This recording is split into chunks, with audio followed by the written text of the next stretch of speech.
I'm a learning specialist here. I started out as a tutor a long time ago while I was in grad school, and then when we started the mentor program, I was a mentor. So I've been in your shoes, I've been a tutor, and now as a learning specialist, I work with a caseload of the most at-risk students, student athletes. And my background is in teaching English. I taught high school English for a year, then I taught college English at Campbell University, and then I got hired back here full-time in academic support. So my background is in writing and teaching writing. So that's what I'm going to go over a little bit today, working with these students in the humanities that a lot of their coursework is writing and reading heavy. So we're going to touch on that, some strategies, and then if you guys have any questions or things you want to discuss, we can do that too. Okay, so the first thing, I want to talk about supporting struggling writers. It can be frustrating when you're working with a student and they are having issues like producing writing, generating ideas, and that can be one of the biggest inhibitors for them. So a lot of times writers struggle because they're underprepared for the coursework. In North Carolina, they have the Common Core standards, and it's not writing heavy, it's reading heavy. They do like British literature and world lit. And they have a little bit of writing their freshman year, but they don't really go over like citations and analytical writing and research writing. So that's kind of a gap that we have to fill in English 101 here. Also, they might have like a learning disability, like audio, like processing, writing processing disorder. They just lack confidence, and that's kind of because they're underprepared, you know. And then self-regulation, so since they've never written a paper this long or a paper this in-depth or a paper that requires this much research, self-regulating their time to get a paper done can be challenging for them. And then sometimes they just don't understand the assignment, right? So if you have to write something about a book or a text and you don't understand the text, you don't understand the assignment, it's going to make it really difficult to do the paper. So just more detail. So if you're underprepared, they lack these pre-writing, the planning, and the revision. So some strategies for working with those students is just ask prompting questions to get them going, get them generating ideas of what do you know about this topic, what have you learned about this in another course, something to get them thinking and connecting, just to get them talking, right? So they're not looking blankly at you. Outlines, so once you get those ideas going, like have them use the whiteboard and write it down, get those ideas, because a lot of times they'll say these great things and they can't remember what they said, so having it down to look at on the whiteboard is really helpful for them. Any examples, a lot of times the professors may put an example paper on Moodle, so just make sure to check Moodle, look for any examples. And then for revision, just encouraging them to think about like beyond surface level. So like when you're revising a paper, it's not just surface level commas and spelling errors. It's like, wait, I might have to go back to the pre-writing stage and I might have to find another article, or I need to like develop this paragraph more. So, and that goes back to self-regulation. If you're planning, you know, one day to revise a paper and you're short a page, that's not going to give you enough time to really produce a good paper. So, right, so they lack that long-term vision with self-regulation. So have them set goals, use the planner, use like their Google Calendar, use even like their notes pad in their phones, and just hold them accountable. Okay, yesterday, you know, you said that you were going to do 2 paragraphs. Where's that 2 paragraphs? And if they don't have that, if they're not staying on top of that, just put those in your tutoring reports, okay? Just let them know that, you know, they're not doing what you've asked them to do. And what's in their best interest, right? And then, so confidence, they don't want to be vulnerable. They put this facade of knowing, like, you can see I'm standing here for a minute now. So they might seem like they know, like, oh, I'll write this on my own, I'll read this on my own, but the reason that they're in tutoring is for your support, for your help. So try to break down that wall, that facade. And then just create a judgment-free environment. Start by asking what they know, like what do you know about this topic? What did the professor say about this? What do you remember about the reading? What reading is familiar to this topic? Just get them, just ask a bunch of questions. And then learning disabilities, these students lack planning, confidence, and they don't always want to use their accommodations with disability services. So if they're registered with disability services, they have a accommodations that they can use, and a lot of times they don't want to use them. But just encourage them, if they do, to use them. And then just overall, anything, just have them like brain dump on the board, like write anything they know about this topic, right? It's kind of free writing, just get those ideas generated. Do you guys have any questions about this? Have you seen something? Yeah, start left, right? Yeah. Okay. Will we know if students have accommodations? If they tell you, they'll, but they don't have to disclose that information. So it's just based on your like relationship with them. Sometimes the advisor might let you know, but not all the time, no. I've had experience with actually a couple students that I noticed because of my training. I noticed some disconnects there, and instead of trying to bring it up, I tried to work around it. So I just wanted to, one, respect the student in terms of what they want to share, but then two, also address things that I'm seeing in a way that's helpful to the student. And that's great. And then just put that in your report. Like I think it'd be really helpful if the student had extra time on this paper and the advisors are reading that and know that, okay, they have this accommodation. I need it. The advisor will have that conversation with the student. So I have a question about like proofreading and so forth. Like students already written a rough draft, and they want the tutor to proofread the draft for spelling, grammatical, whatever, punctuation errors. Like what is the scope of what you can tell them and what? Yeah, that's a good question. So if I have a student who's come in with a draft, I will have them read it aloud to me. Or sometimes I'll switch off paragraphs, but when they read it aloud, they can catch a lot of their mistakes. Like even my weakest writers can catch their mistakes. Like, or if they don't, if say they have a run-on, I'm like, do you think that's a long sentence? Like, do you remember what run-ons are? And I'll ask them, when do we use a comma? What is a run-on sentence? Does this sound confusing to you? Is there a better way you can reword this? So instead of telling them, you're asking them to get thinking about it. And if they don't like remember where to use a comma or when to use a comma or what is a comma, that's an opportunity that you can have like a mini lesson. So you can tell them, okay, so commas are used in between dependent and independent clauses, right? And you can have like a sort of mini lesson on that, and that'd be great. Instead of just telling them, hey, a comma needs to go here, a comma needs to go here, you're telling them the lesson so they can go on and use that. It's also just like really gratifying if you get up on the whiteboard and write something and the student's just like, oh, yeah, I already knew that. Right. It'll click some memory box a lot of the time. Like, oh yeah, I might remember that. And sometimes they might not, and then you're teaching them that. That's a good question. So I always think it's asking those questions to get the student to discover, like student discovery, right? Developing those independent learners so they can recognize what's wrong in the paper. Yeah. So what is it that we're not supposed to help them with in terms of like planning or assisting them with their paper? As in like we can't help them plan in any sort of way? Right, so you don't want to tell them, right? You don't want to tell them, this paragraph should go here, then you need to talk about this, then you need to talk about this. So if you have things, and that's why I always think it's good to put everything on the board, like even if it's like they found an article about a subtopic, just have them write, okay, article 1 is about this, article 2 is about this, and if they see everything laid out, okay, now you have to create an argument. What can you argue? How do you feel about this topic? Then they're creating that argument, and you're not telling them, you should argue that, you know, helmets need to be redesigned to prevent concussions, right? They came up with that, and have them develop their own opinion or argument or analysis. Okay. Yeah, so you just never want to tell the students what to write. You want them to get there. Yeah. As far as underpreparedness goes, what do you do? Because the humanities are like very heavy reading. What do you do if they come and they haven't read?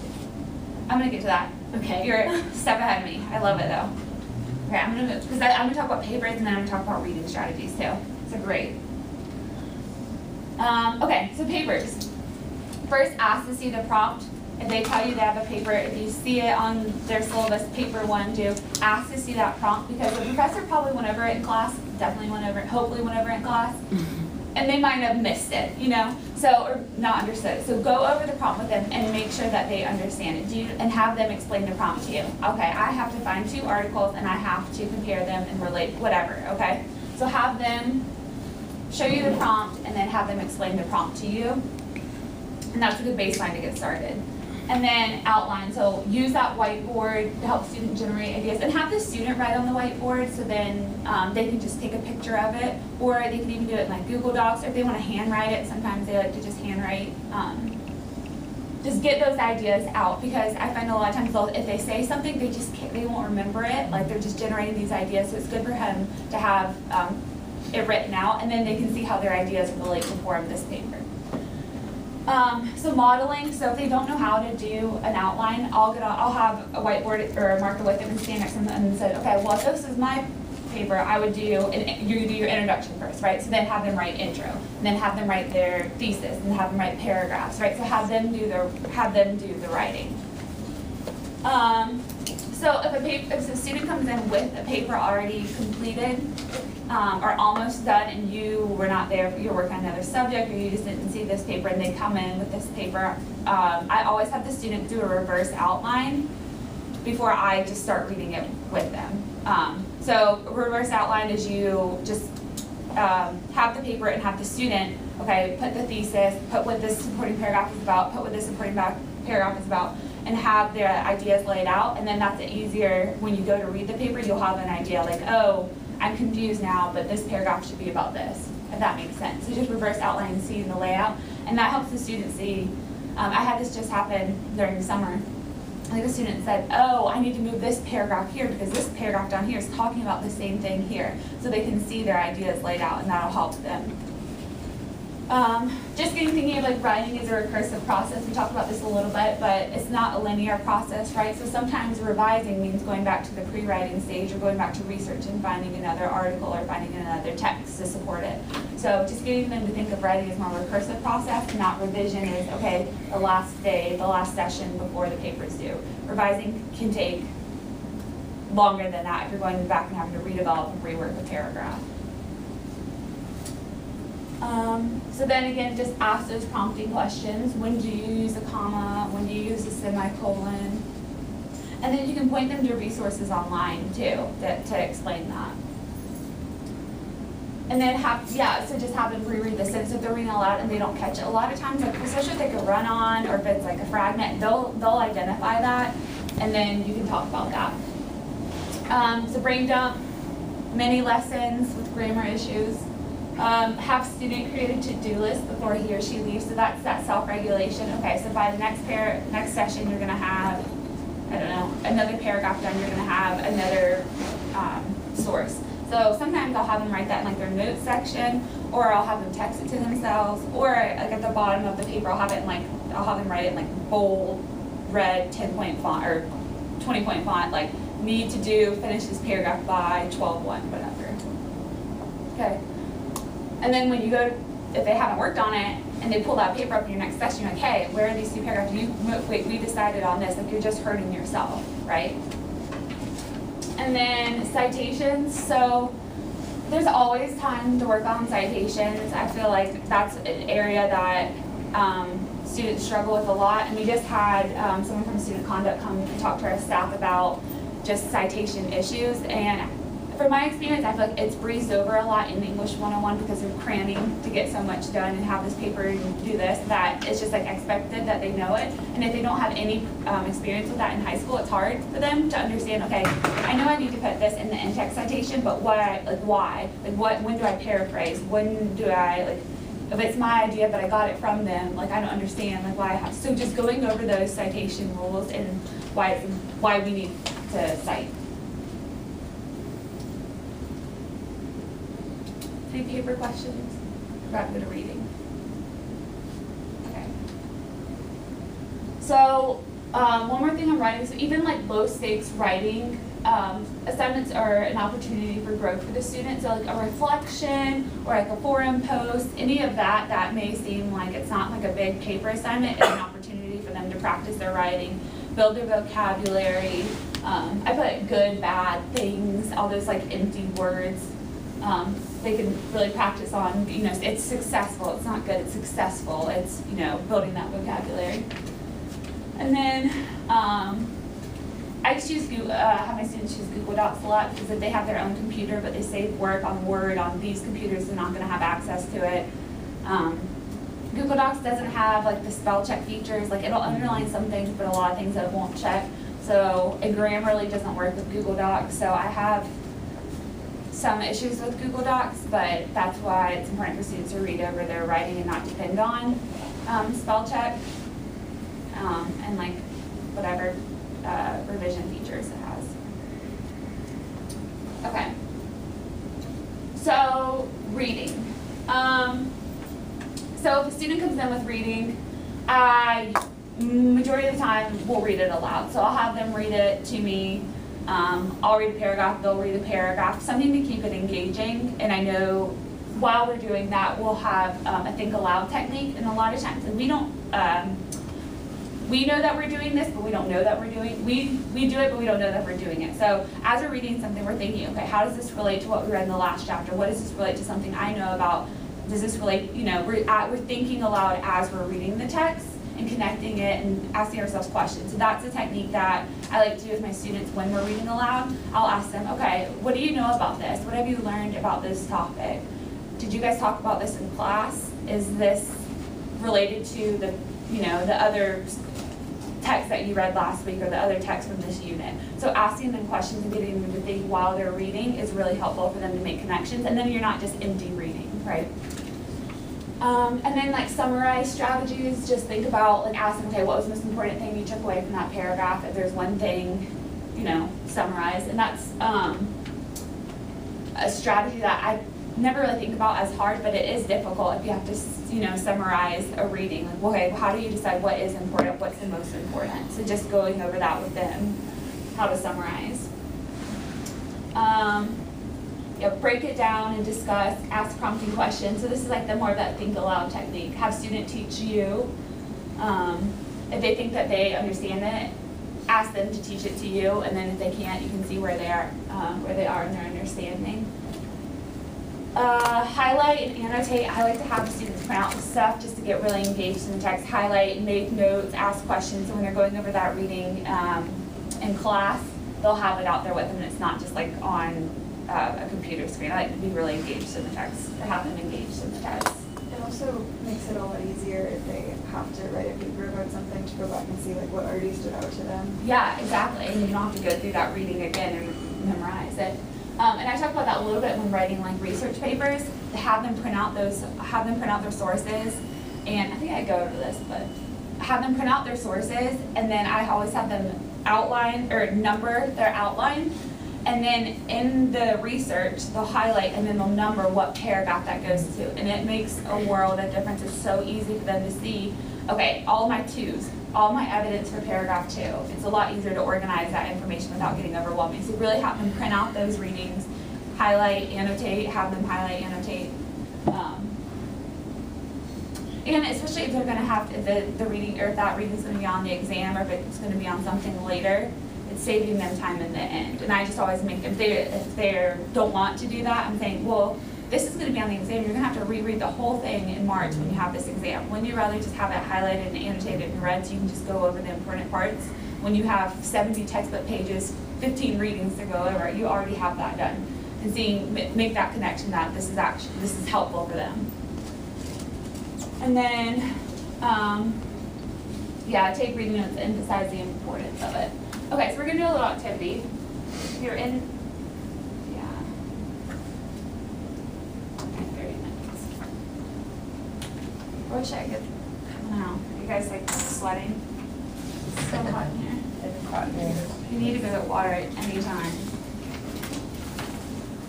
Has anybody done the house? Yes. You have? Okay.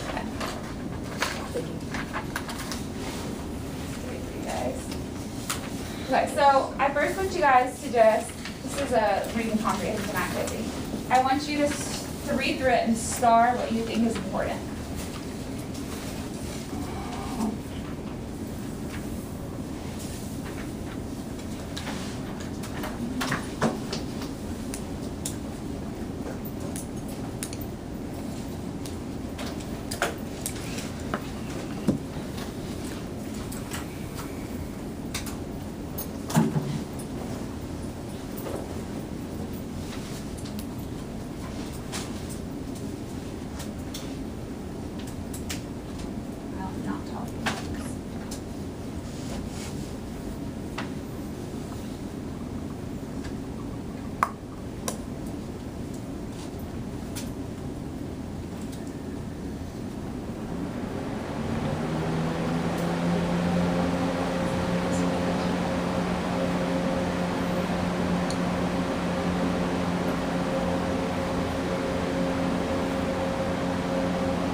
are, what you think is important.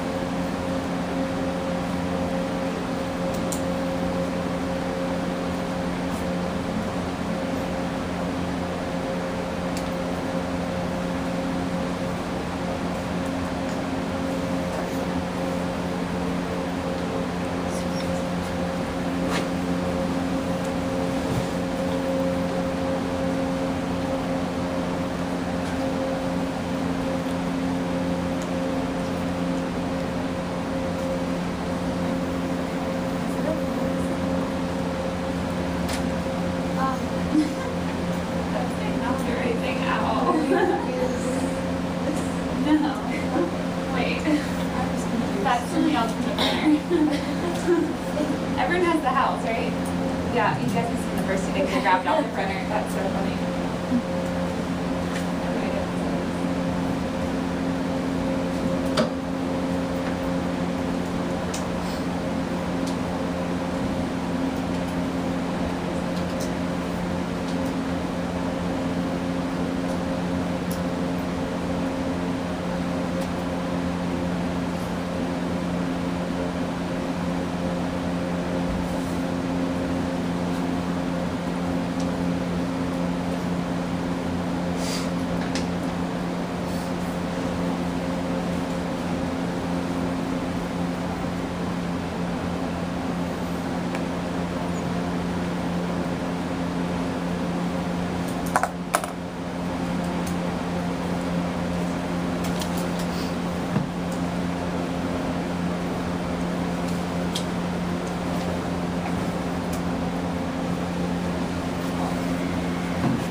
So what are some things that you guys starred? The names. The names. Valuable objects. Valuable objects. Yeah. I start the dialogue where they're basically describing why they're in the house, like they're in school, so that's why they're in the house. Okay, so the dialogue why they're in the house. Different features of the house and yard. Different features. Okay. So this time I want you guys to reread it and underline what a robber would think is important.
Okay, so what are some of the things you underlined? The doors. The doors, they're unlocked, right? Yep. Yeah. When the mom said, or when the mom wasn't home. Yep. So mom's not home, door's unlocked. The hedges that hide the house from the road. Yep, hedges hide the house from the road. We'll go see them. Your famous teachings and coin collection. Right, the valuables. But they don't really have any neighbors close by. Don't have any neighbors close by.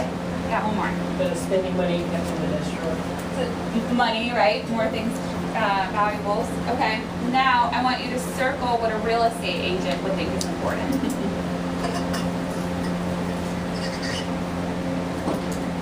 Circle what a real estate agent would think is important.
Okay, so what are some things that you circled?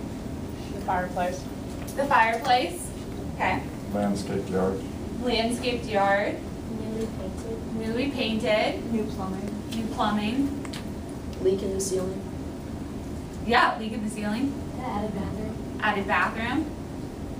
Okay. Closet, maybe a walk-in closet. Yeah, I want a walk-in closet, right?